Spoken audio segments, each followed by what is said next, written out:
Welcome to the Windows Computer and Technology channel, and we have an update for Microsoft Edge. Actually, we had two updates for Microsoft Edge this week. One was on September the 3rd, and it has to do with an error that would happen when the page that you're loading needs to get more information from the cache of data that it can have on certain pages that it keeps data from. And it would actually crash and have a problem with that.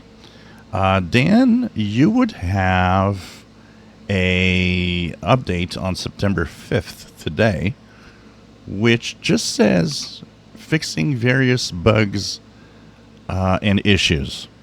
So I guess it's nothing to do with the security flaws for now. It really seems to be bug fixes in two different updates, which makes me think that there should be more updates this week, because there should be a Edge update for to fix the Chromium security flaws that Google Chrome has fixed this week. But it doesn't seem that any of these two updates fixes anything security. It only fixes something that has to do with some bugs. So this is kind of interesting here. We'll see if there's another update coming up this week. Maybe tomorrow, Friday. There is often a Friday Edge update.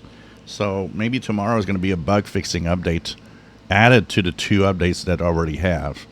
So if you go into your Edge on the upper right corner, 3 horizontal dots, help and feedback, and then you go about Microsoft Edge, you'll be moved to version 128.0.2739.67, and that is as of today, September the 5th.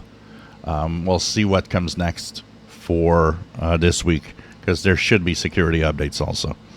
If you enjoy my videos, please subscribe, give us thumbs up. Thank you for watching.